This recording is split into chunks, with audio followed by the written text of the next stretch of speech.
Hoje é uma aula que vai ser mais curta. Hoje as nossas crianças estão aqui. Também por isso vai ser uma aula mais curta. Mas eu estou muito feliz porque eu estou empolgadíssimo para esse quadrimestre, gente. Empolgadíssimo. A gente teremos duas classes adulto que eu vou mostrar no final, com temas maravilhosos. Olha, eu sempre dou uma lida, dou uma estudada antes nos temas, meio por cima. E eu fui super impactado no final do ano por esses módulos. E eu já falei para algumas pessoas que eu conversei aqui. Então, não falte.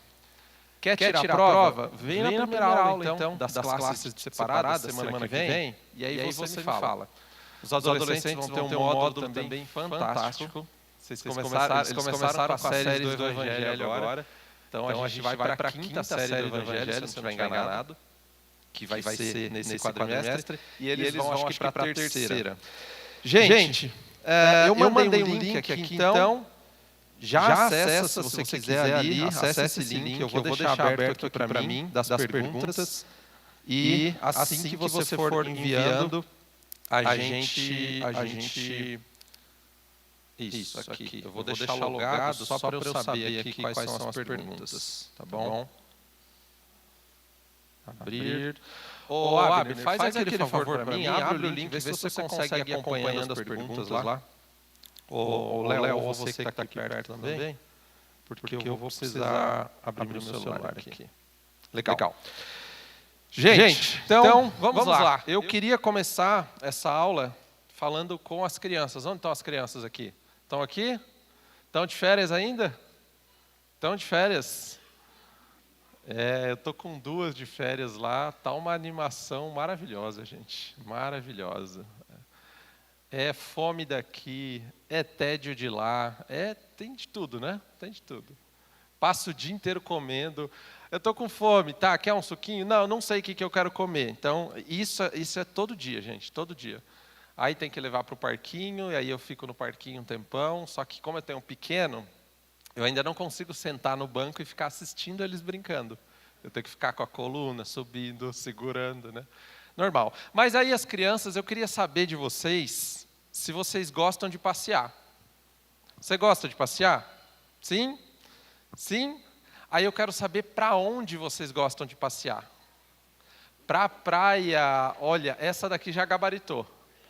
Já gabaritou, né, gente? Para onde mais? Shopping. Olímpia, ó, bem específico, hein? Ó o recado. Para onde gosta de passear? Termas dos Laranjais. Aonde mais vocês gostam de passear? Parque aquático. Cadê? Onde mais tem?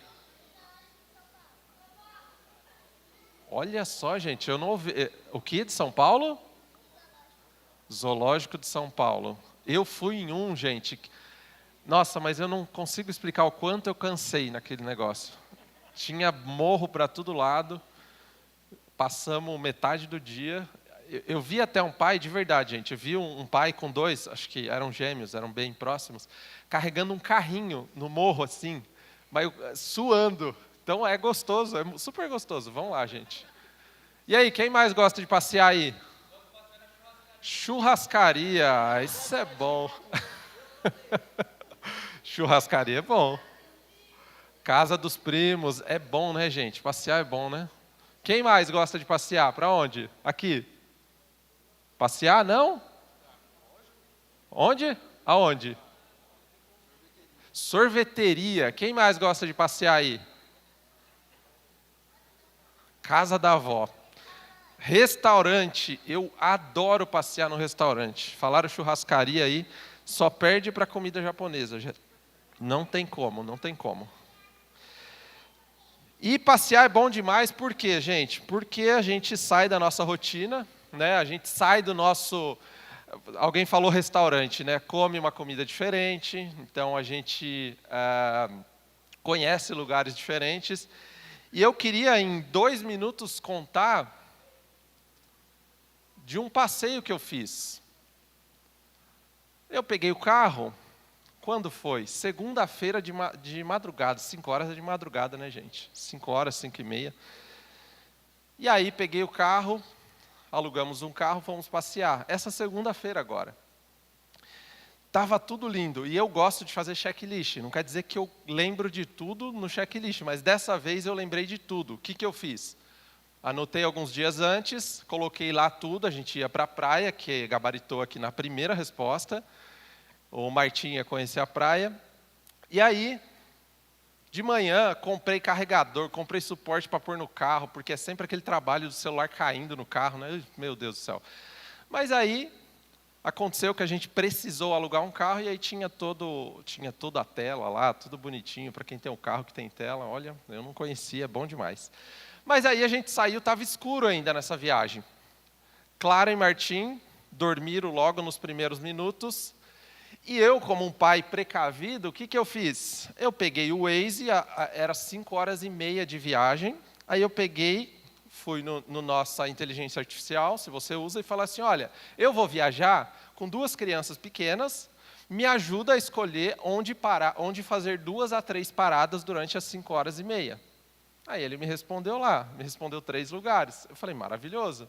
Só que não tem como colocar 3 paradas, você tem que colocar uma por vez. E aí saímos.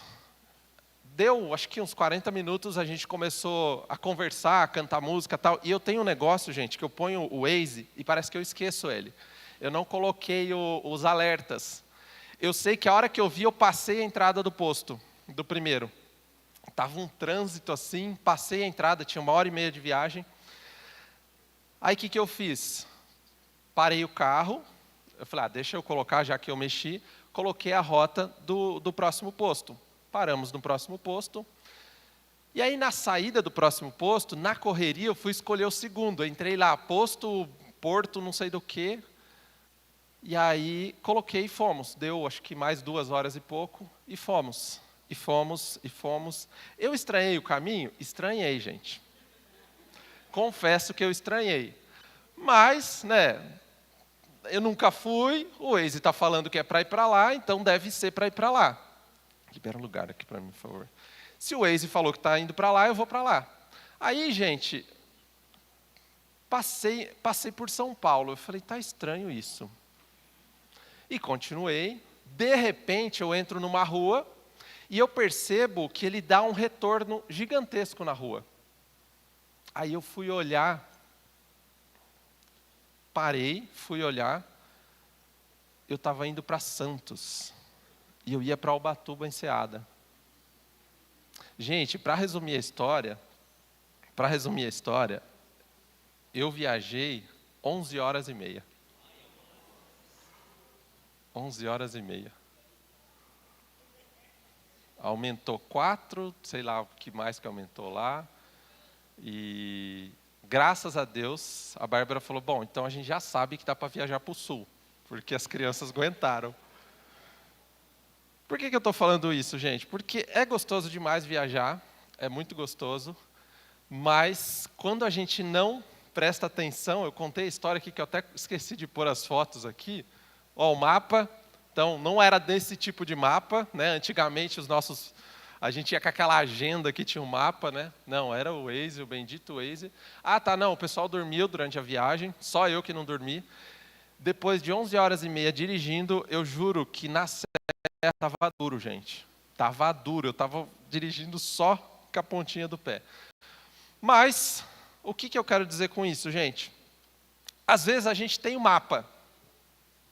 A gente tem o destino, a gente tem o mapa, mas a gente não usa direito o mapa.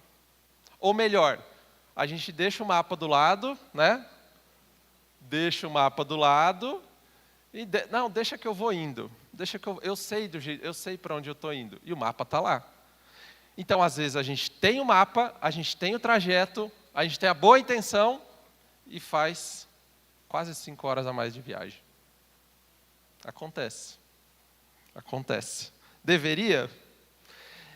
E é muito interessante isso, gente, que na nossa vida é muito semelhante. A gente tem o mapa, a gente tem a nossa Bíblia, e muitas vezes a gente está assim, Deus, e agora, o que é que eu faço?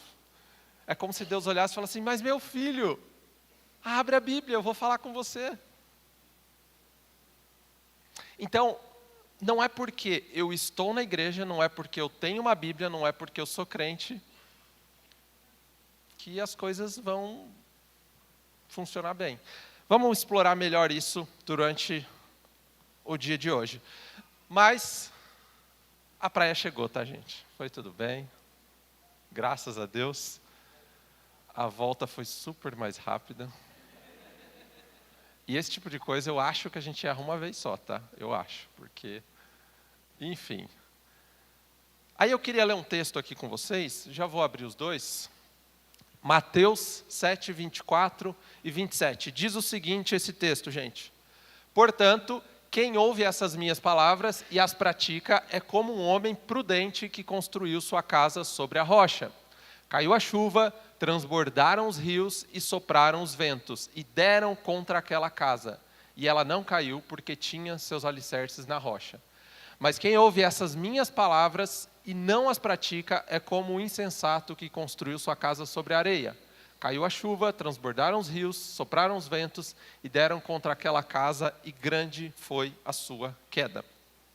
Eu não sei você, mas esse texto aqui ele é muito conhecido, mas sempre quando eu li esse texto me via na mente essa imagem. Vinha na de vocês também? Sim? Uma casa construída na areia e uma casa construída na rocha, certo? Está certo isso com relação ao texto? Vamos ver o que diz o texto paralelo a esse, que é o Lucas 6, 46 a 49. Por que vocês me chamam Senhor, Senhor, e não fazem o que eu digo? Eu lhes mostrarei aqui se compara aquele que vem a mim e ouve as minhas palavras e as pratica. Olha só. É como um homem que, ao construir uma casa, cavou fundo e colocou os alicerces aonde? Na rocha. Quando veio a inundação e a torrente, deu contra aquela casa, mas não a conseguiu abalar, porque estava bem construída. Mas aquele que ouve as minhas palavras e não a pratica é como um homem que construiu a casa sobre o chão sem os alicerces. No momento em que a torrente deu contra a casa, ela caiu e a destruição foi completa. É impressionante aqui, pessoal, não tem a ver com... essa foto aqui não está correta com relação ao texto. Eu sempre olhava assim, por que alguém vai construir uma casa na areia, né? E alguém constrói. Eu sempre olhava aquela foto de uma casa em cima do morro, né? Do monte, e a outra na praia, assim. Mas, na verdade, o que o texto está dizendo é que a profundidade do alicerce é o aspecto mais importante aqui desse texto que Jesus está contando.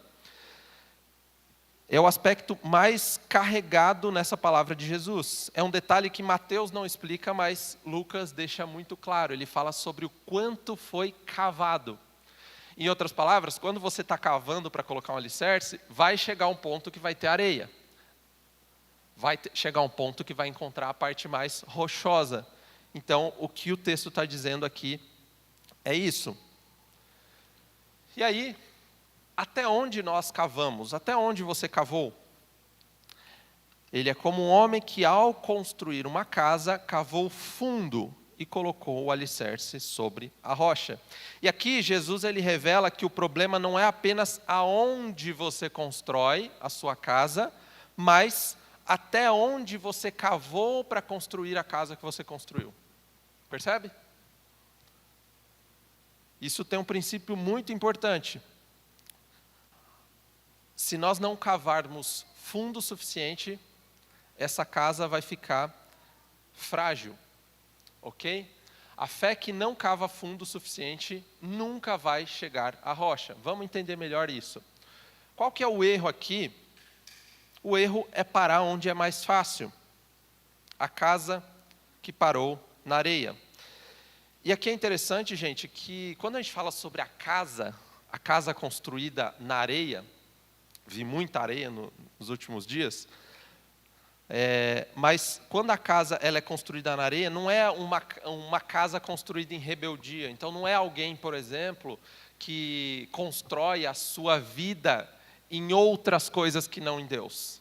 Aqui o que ele está dizendo é que, construindo no lugar certo, parou onde havia comodidade. foi mais fácil até a areia. A partir da areia é mais difícil. Então o erro não foi construir sobre a areia. Esse não é o erro aqui. O erro foi parar na areia quando ainda dava para cavar mais até a rocha. Esse é o problema. Ambos constroem casas, ambos investem tempo, esforços, intenção. A diferença está no momento em que cavar vai ficar mais difícil. E aí talvez vocês se lembrem da fábula dos 3 porquinhos. Eu estava estudando aqui, eu lembrei.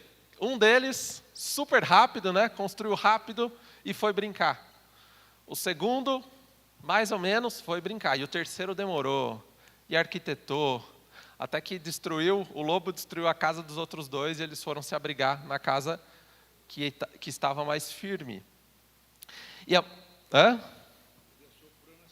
Ele assoprou nas casas, isso mesmo, soprou nas casas, a casa de palha e a casa de madeira caíram. E é interessante aqui, gente, porque cavar até a areia, e quando eu falo sobre cavar, é você construir a sua vida espiritual. Quando a gente fala de cavar até a areia, é mais rápido, é mais prático e parece suficiente. Sabe aquela história de eu estou indo no culto à noite, no domingo, e está tudo bem. Eu sou melhor do que os meus irmãos e que o meu vizinho e que meu colega de trabalho, está tudo bem. Isso é a casa na areia. A areia parece firme. Na época de Jesus, eu estava lendo um ponto interessante, a areia era muito firme na época de seca. E dava essa impressão de que a estrutura estava pronta. Mas quando mudava o tempo, a areia ficava mole e as casas ficavam frágeis. Então, na areia, a construção avança rápido. É rápido na areia. Para as crianças aqui que gostam de praia, a Clara está na fase de construir castelinho, o Martim de chutar castelinho. Então é muito fácil, é muito rápido construir um castelinho, não é? E aí, gente, eu estou nessa, eu quero que ele brinque, eu quero que ela brinque, mas são fases diferentes, né? Então na areia é tudo muito rápido e é tudo muito fácil. E até a rocha é muito mais profundo, é mais cansativo, é mais demorado e exige muito mais de nós. A maioria, quando encontra resistência, vou deixar tudo aberto aqui para não esquecer. A maioria de nós, quando encontra resistência, a gente para, porque está difícil. O maior inimigo da profundidade espiritual não é o pecado escandaloso, mas é a nossa pressa religiosa. Vocês lembram da parábola dos solos também? Tem um solo que a semente cai e o solo está à beira do caminho, o pássaro come. Tem o solo que é o solo espinhoso, é isso mesmo, né? O solo espinhoso, o que acontece é que a semente cai e ela cresce também. Só que os espinhos, as coisas da vida, sufocam ela. Tem o outro solo que não cria raiz, que acho que é o espinhoso, acho que é o mesmo. Então, é o solo onde cresce rápido demais, é onde está frágil, porque não criou raízes. Não criou raízes. Mateus 7,26 diz, todo aquele que ouve essas palavras e não as pratica. Percebe, gente? A gente está aqui o tempo todo, e aí eu falo do infantil também. Vocês aprendem muitas coisas aqui na igreja. No domingo à noite, na EBD, no pequeno grupo. A pergunta é, o que é que a gente faz com aquilo que a gente aprendeu? O que a gente faz com aquilo que a gente aprendeu? Eu acho muito legal o pessoal que anota durante as aulas, porque isso é uma estratégia de aprendizado, inclusive. É uma estratégia de aprendizado, não é nem para você necessariamente consumir depois, é para você aprender enquanto anota mesmo. Porque a pergunta é, o que é que a gente faz depois que aprendeu? Porque geralmente a gente entra numa posição cômoda, que é assim, não, está tudo bem lá em casa, está tudo bem no meu trabalho, está tudo bem na escola, ninguém está doente de casa, alcancei os meus objetivos, e aí parece que eu não preciso cavar mais. Essa é a areia perigosa porque parece suficiente. Sabe aquela história de, parece que eu cheguei lá, me casei, ou eu acho que eu conheci Jesus, e é a história da areia que é perigosa. E aí, continuando aqui, gente, já vou olhar se tem perguntas. O processo de escavação ele é invisível, e cavar fundo significa confrontar os nossos ídolos, confrontar o nosso coração, nossa impaciência. Quem aqui está impaciente com os filhos durante as férias? Eu estou falando para todos nós, inclusive eu.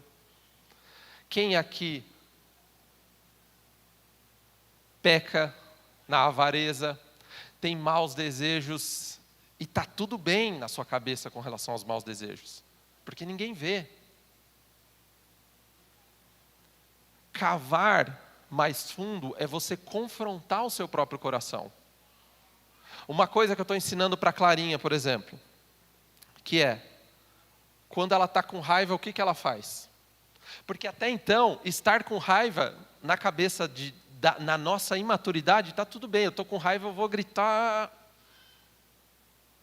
E aí eu expliquei para a Clara, eu falei, Clara, isso é raiva que você tem. Gritar não é a coisa que você vai fazer quando você estiver com raiva. Nós adultos não fazemos isso, né? Fazemos coisas piores, né? Coisas piores. Quem dera fosse só gritar.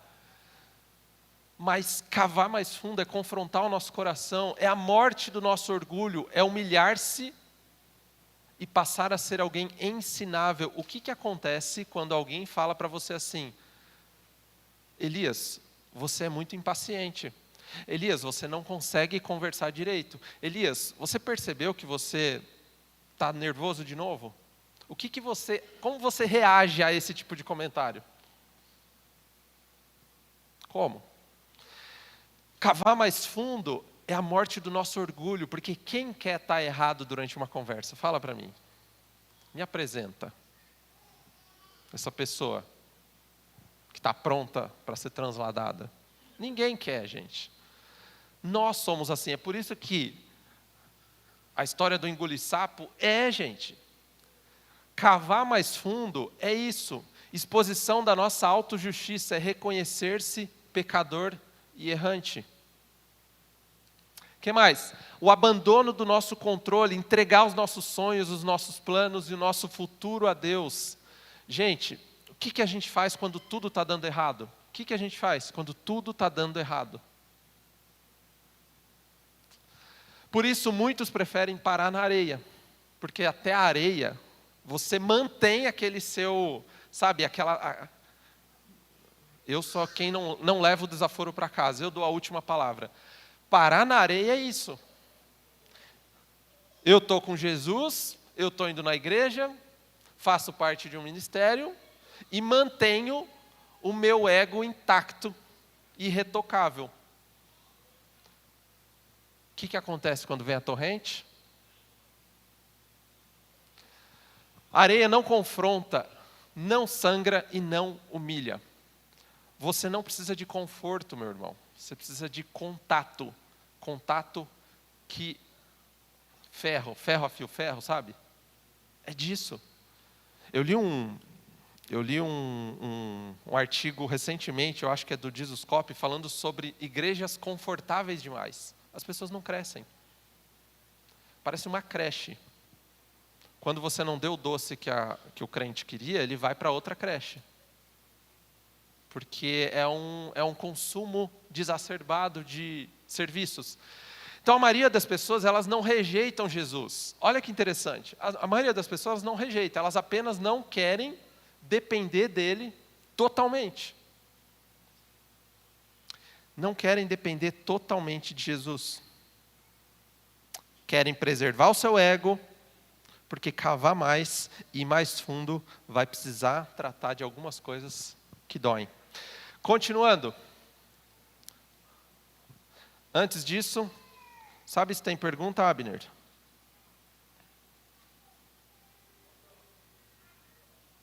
Ainda não, tem uma aqui. Tamo junto. Terceira coisa. A rocha não aparece enquanto ainda confiamos no nosso desempenho, na nossa reputação. Olha o que diz em 1 Coríntios 3:11. Porque ninguém pode pôr outro alicerce além do que já está posto, que é Jesus Cristo. Ninguém pode pôr outro alicerce além do que já está posto. Mas nós colocamos outros alicerces.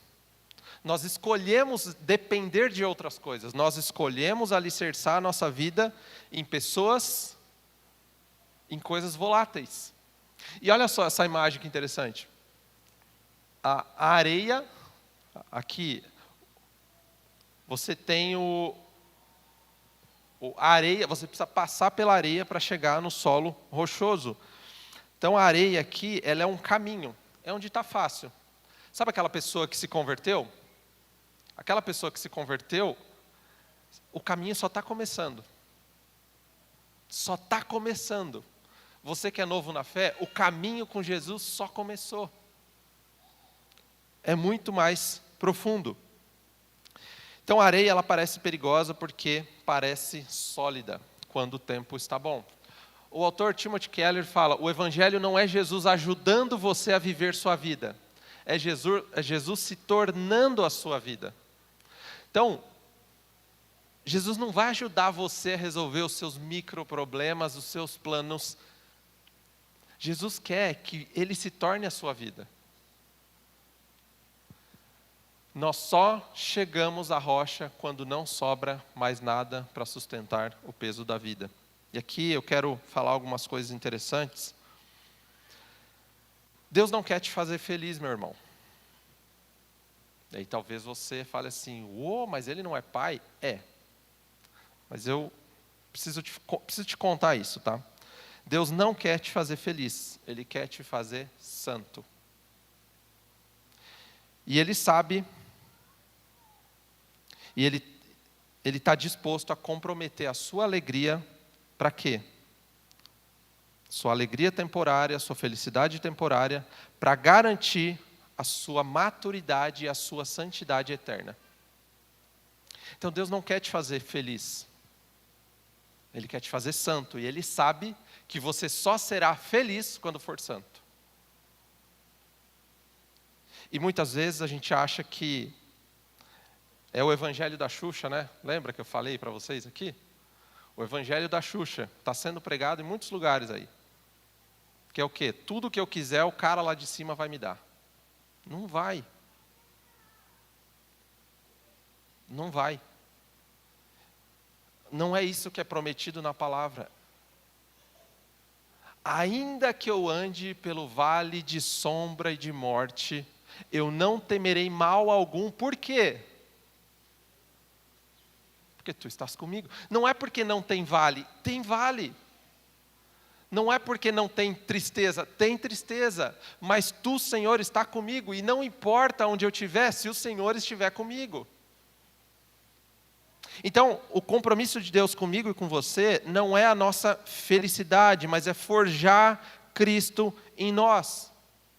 E para forjar Cristo em nós, passa pelo sofrimento inclusive. E eu acho impressionante que Deus inclusive usa o mal, usa Satanás na nossa vida para nos fazer santo. Lutero tinha uma frase que ele dizia assim, Satanás ele é um cachorro na coleira de Deus. Satanás não pode ir 1 centímetro a mais se Deus não permitir. Mas Deus está comprometido, sabe com o que, meu irmão?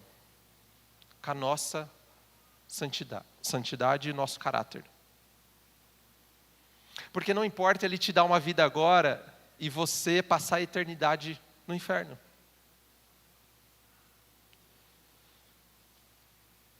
Tudo acontece debaixo da soberania de Deus. A nossa fé ela é provada. E é por isso que a minha oração aqui é que você não desfaleça diante da luta, diante da necessidade. E talvez tenha alguém aqui precisando ouvir isso. Talvez tenha alguém aqui passando por algo muito difícil. Não desfaleça, meu irmão, porque o que forma um caráter aprovado é a tribulação. É a tribulação que produz perseverança. É a tribulação que faz com que nós reconheçamos que não somos deuses de nós mesmos. Porque se tua conta estiver cheia o tempo todo, tua geladeira estiver cheia o tempo todo, tuas contas pagas, teu trabalho lindo, sabe quando que você vai procurar Jesus? Nunca. E é por isso que eu falo, se tiver com as contas cheias, glória a Deus por isso. Procure problema então. Abençoe problemas, visite pessoas, aconselhe casais com problemas, procura sarna para se coçar. Em nome de Jesus, profecia. Porque esse é o caminho. O mundo é mau, o mundo jaz no maligno. Então, se Deus está te dando celeiros cheios, procure quem não tem celeiros cheios e reparta. Se Deus está te dando um bom casamento, glória a Deus por isso. Procure quem não está bem no casamento e abençoe esses casais. Não guarde para você. Reproduza, multiplique a sua salvação. Mas o dia mau vem. O texto que nós lemos diz que ambas as casas, a que estava na rocha e a que estava na areia, o que aconteceu? As torrentes e a tempestade vieram. E vem, gente. E vem. E quando nós estamos firmados na rocha,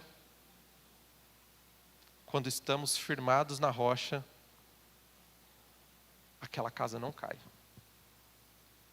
Ela não cai. Esse aqui é um livro do Rodrigo Bibo, muito bom. Ele é de Joinville, ele é um pastor que tem um podcast. O Deus que Destrói Sonhos. É um livro muito, muito interessante, porque essa ideia de que Deus ele está criando um plano perfeito. Gente, eu vou repetir. Deus quer o melhor para você. Mas se o melhor para você compromete a sua eternidade, Ele não vai fazer isso. Pensa no seu filho. Gente, o Martim odeia lavar a cabeça. Odeia pentear o cabelo. Odeia escovar o dente. Todos os dias é choro, parece que alguém está matando. Esses dias eu postei um videozinho no Instagram, uma gritaria assim, aí o vizinho dá zoom assim, né? É uma brincadeira, óbvio. As pessoas acham que eu estou matando meu filho. Aí tem o pai correndo, tentando colar a banana que descolou e a criança está chorando porque a banana está dividida em duas. Imaturidade. O que eu quero dizer com isso?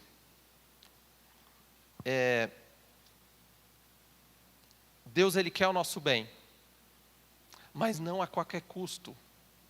A nossa eternidade, a nossa santidade, o nosso caráter é mais importante do que a sua casa própria. É mais importante do que o seu aumento salarial.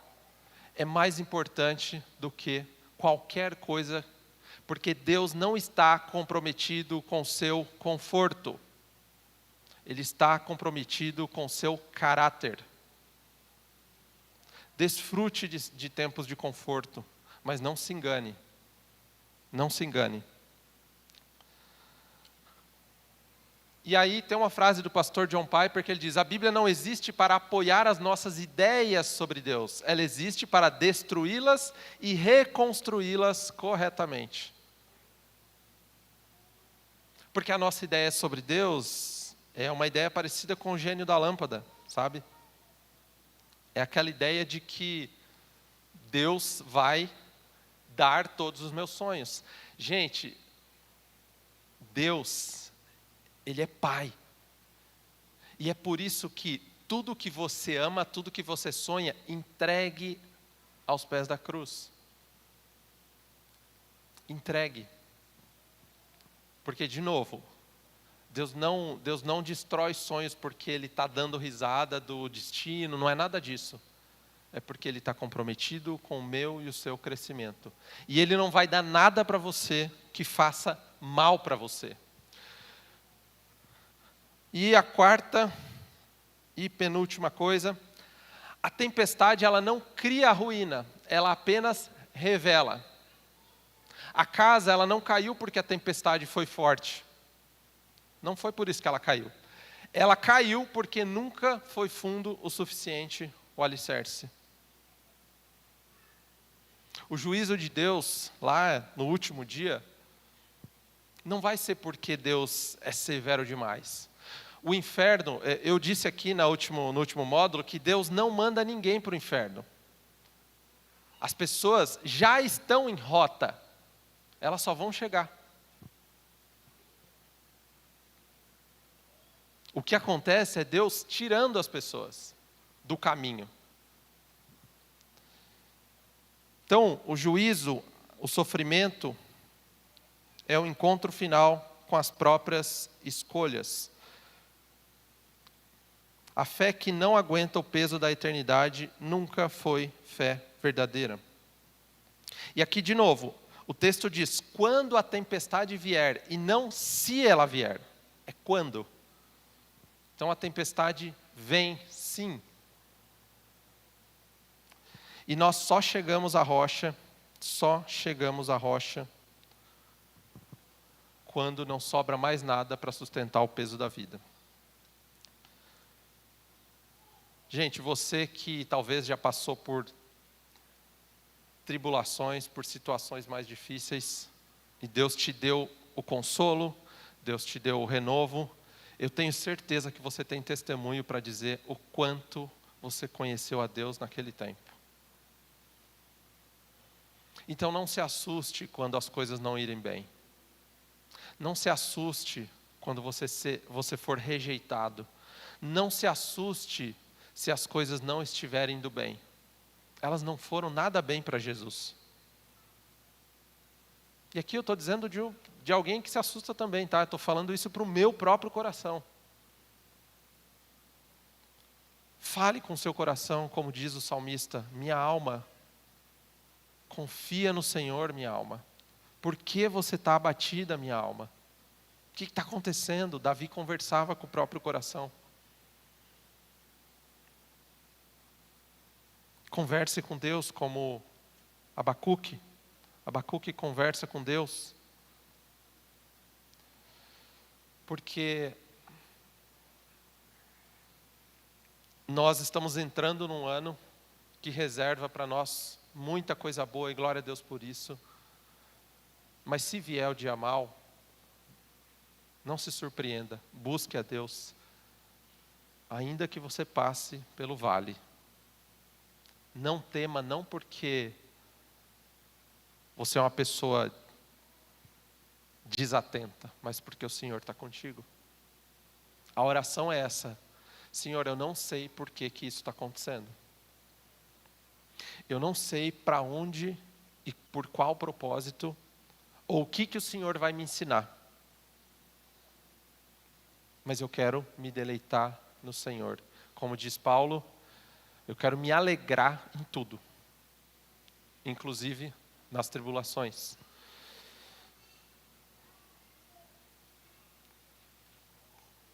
E a fé verdadeira não confia em Cristo mais alguma coisa.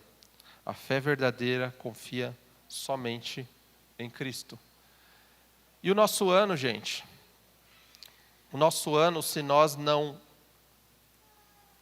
buscarmos a Deus, você já deve ter visto esse filme, é uma família passa 1h30 do filme andando de olhos vendados para todo canto, que agonia para quem já viu.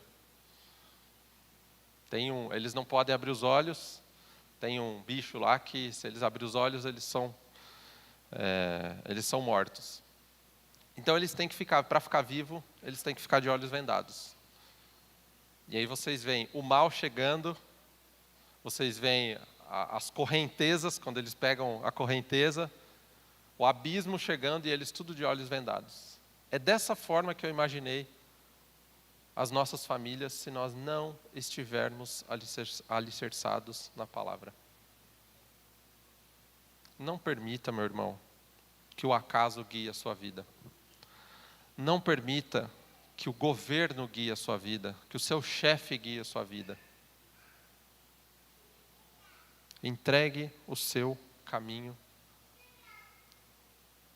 E mesmo que você passe pelo vale, você sabe que de lá vem esperança. Por fim, quando nós vamos ler a Bíblia Sagrada, meus irmãos, para terminar aqui, deixa eu ver se tem perguntas. Estou terminando aqui, então se você tiver perguntas, mande lá. A Bíblia Sagrada, ele é um livro.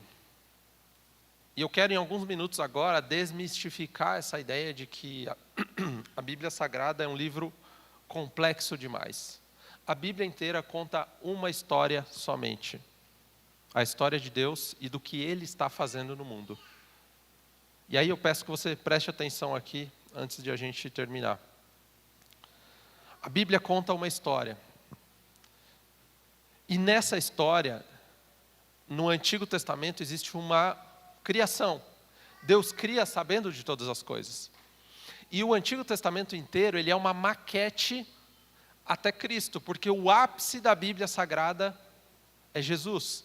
A Bíblia diz que na plenitude dos tempos, ou no tempo dos tempos, ou no Kairos, viria um que pisaria a cabeça da serpente. Jesus é o ponto alto do Evangelho e da cruz.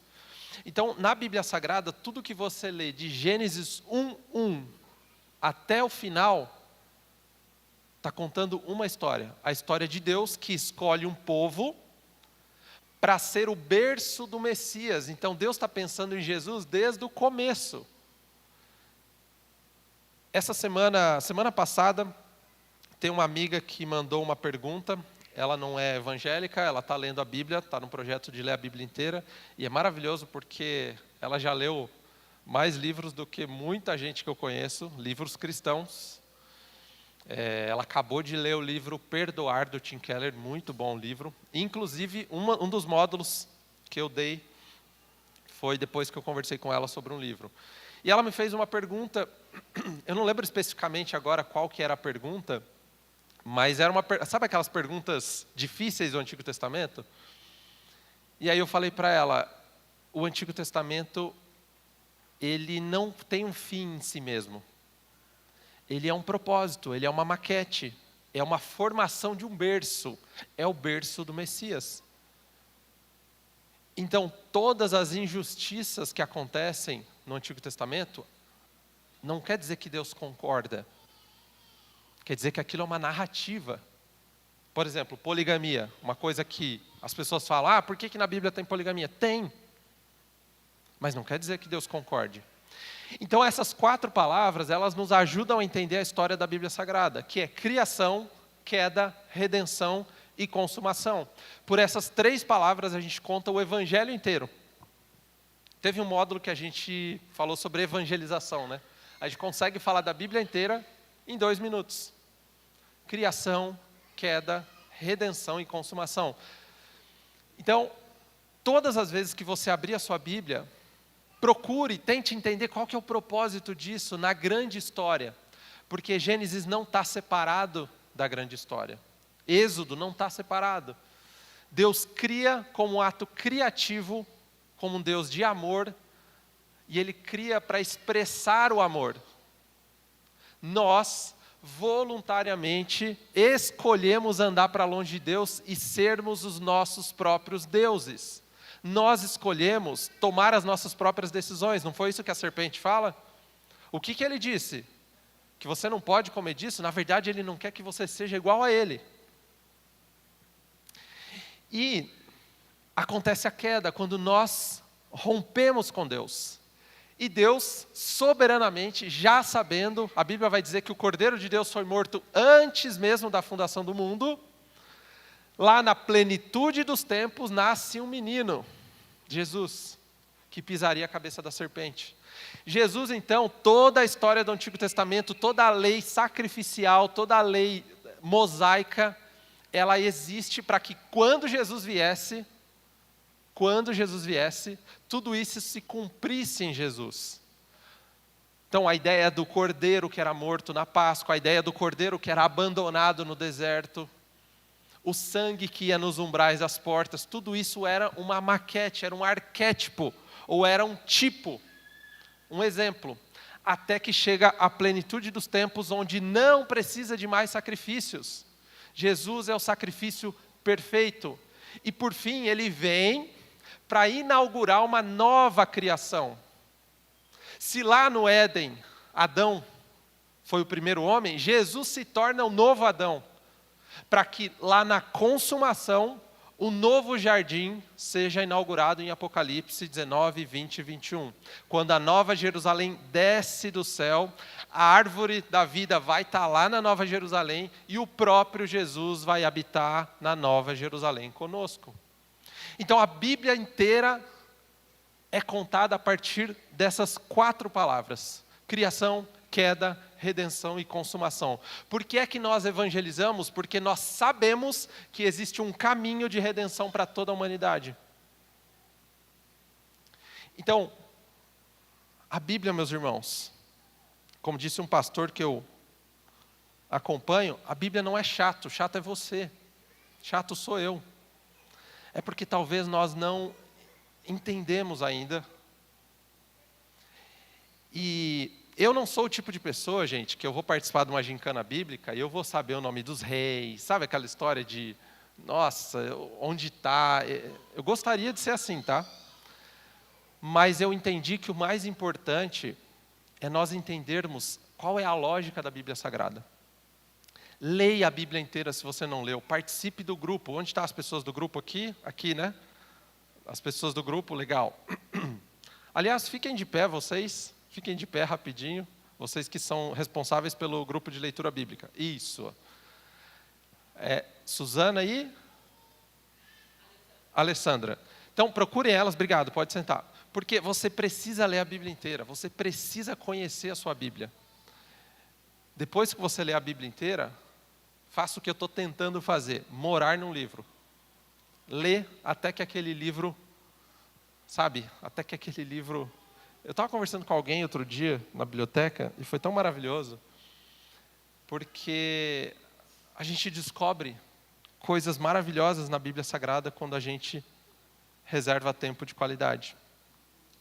Então, meu irmão, minha irmã, não se assuste com a leitura bíblica. Se você não entendeu, você tem professores da IBD, você tem o meu WhatsApp, você tem o pastor, você consegue conversar com quem você quiser.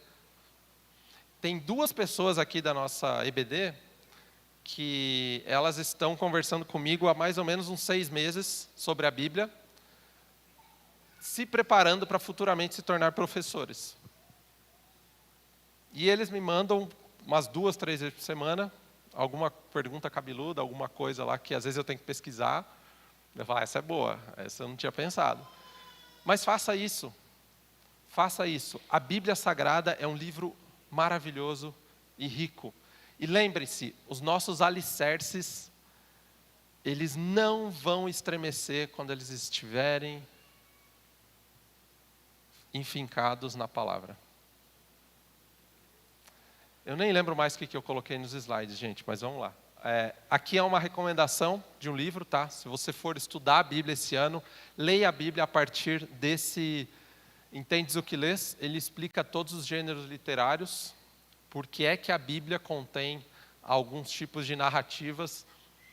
Já aconteceu de amigos meus, ateus, falar assim, por que a Bíblia diz isso? Eu falo, isso é um texto narrativo, ou isso é um texto poético. Ele não é um texto doutrinário. Então isso ajuda muito a gente a não ser pego do texto pelo texto, sabe? Então esse é muito bom. Eu gosto muito dessas traduções aqui. Uso bastante NVI e NAA como Bíblia de Estudo. Se você quiser ver a minha NAA, depois ela está aqui. O plano de leitura, como eu disse. Aqui eu mandei no slide já. Esse aqui é um resumo que eu usei no início do ano passado sobre a Bíblia Sagrada. Tá? Então vai estar lá, eu vou mandar o slide direto no nosso WhatsApp. E foi exatamente essa aula que eu dei no ano passado. E aqui algumas, para refletir e praticar. Não se culpe, meu irmão, se você tem dificuldade de ler a Bíblia. Bem-vindo ao clube, então. Tá? Na verdade, minha dificuldade maior é orar. ler a Bíblia eu até leio. Minha dificuldade com a Bíblia é devocional. Então, a gente tem duas grandes formas de ler a Bíblia. Uma leitura de estudo, uma leitura devocional. A leitura de estudo você vai procurar a nota de rodapé, vai entender. E a leitura devocional você vai orar a Bíblia. Vocês lembram que a gente falou na última aula? Leitura de estudo é você falar assim, tá, mas o que essa palavra significa? Aí a Bíblia de estudo te ajuda muito. Você vai para outro texto, aí você entendeu, você toma notas. A leitura devocional é você ler e orar a Bíblia. Pai nosso que estás no céu. Aí você vai orar, Deus, me ajuda a enxergar o Senhor como Pai. Porque eu não tive um pai bom aqui na terra. E eu não sei muito bem o que é um bom pai. Isso é uma leitura devocional, tá?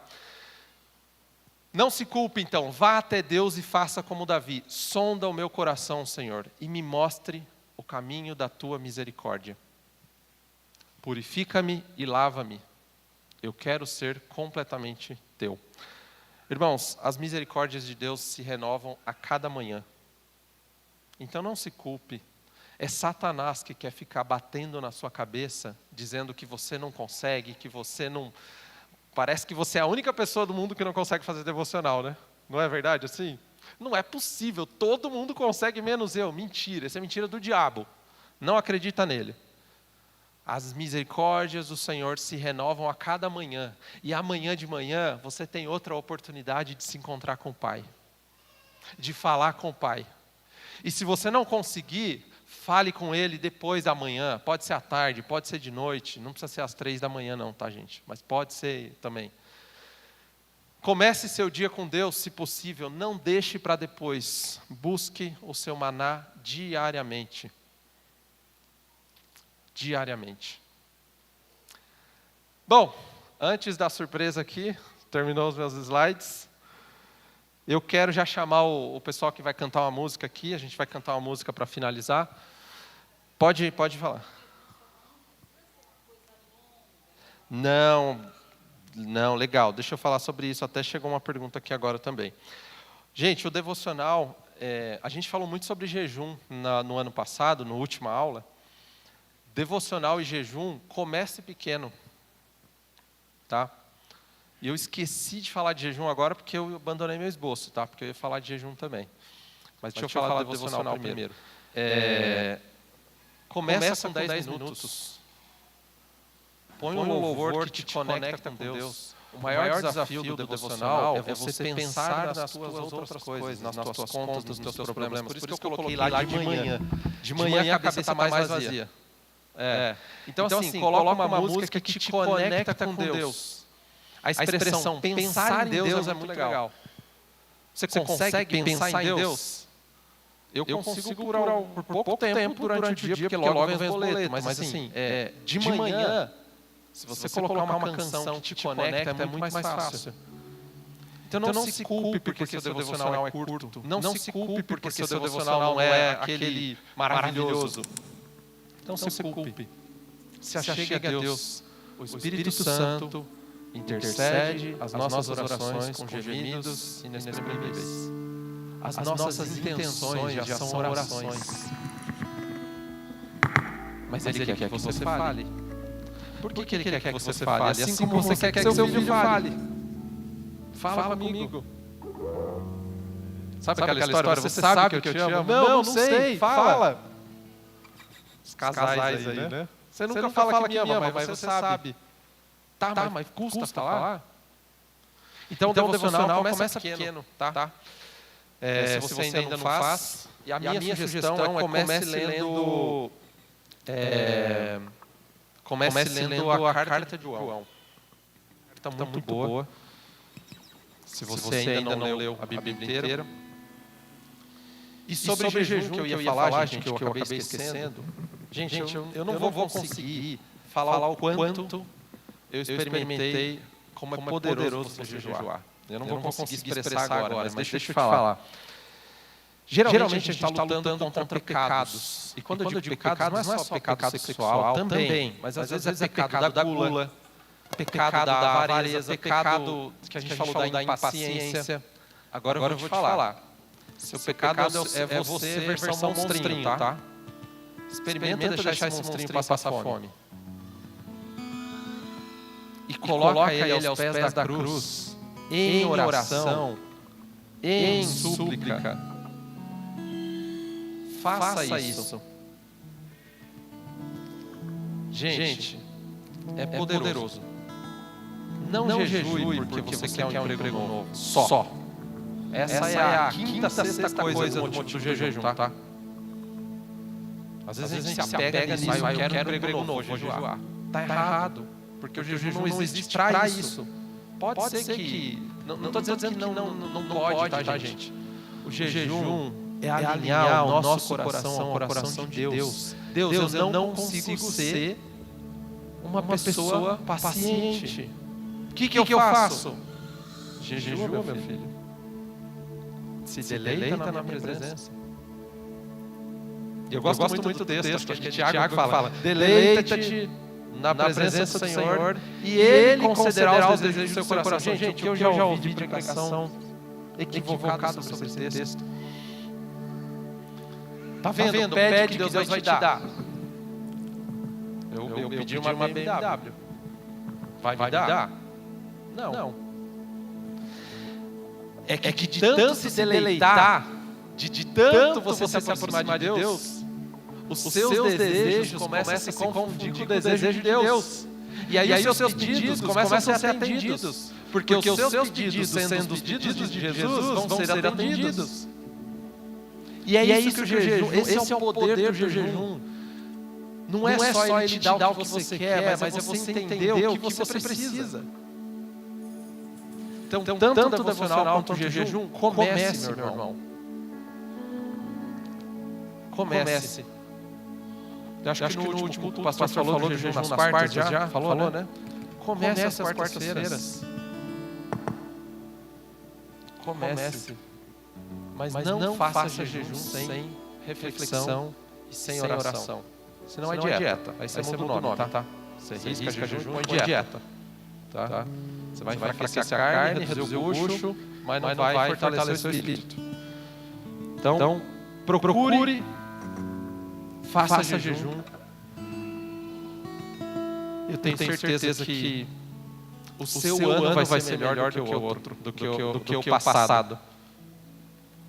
Deixa eu ver qual a pergunta que veio para a gente cantar. A questão da fé, às vezes parece ser tão mística. Ouvi falar que é prática também. Poderia expor sobre isso? A fé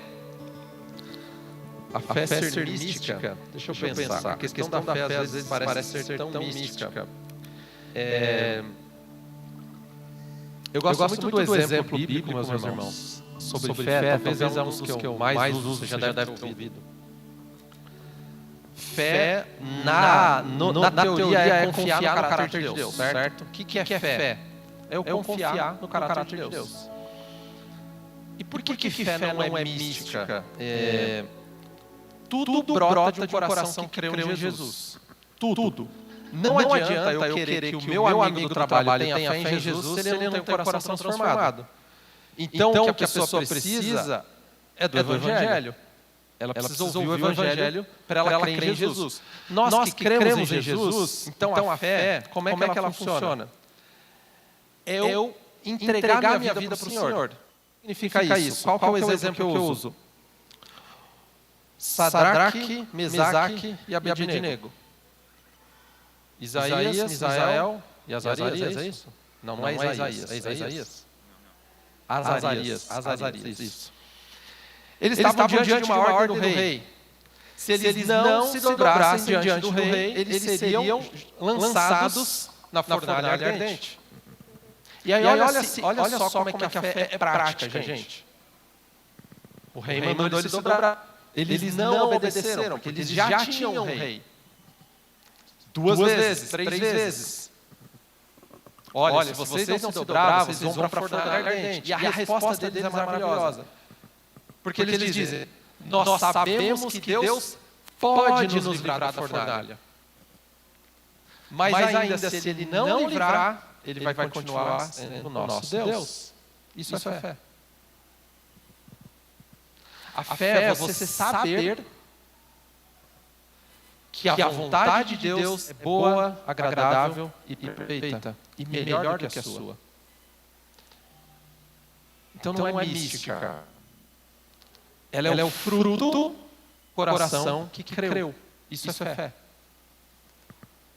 Mas e se Deus não der o que eu quero? Eu sei que o que Ele quer para mim é melhor. Isso é fé. Isso é fé. É por isso que os heróis da fé eram martirizados sorrindo, cantando. E não descabelando, como a gente provavelmente faria. Porque eles entenderam alguma coisa que nós não entendemos. Respondido? Então não é mística, tá, gente? A fé, ela é prática. Só não é possível ter fé se não houver conversão. Então, por isso que o modo do evangelho aqui na nossa igreja ele tem se mantido por muito tempo. Porque se não tiver coração transformado, não adianta. Não adianta. Melhor ir embora. Melhor ir embora. Amém? Vamos cantar? Amém. Abraço, irmãos.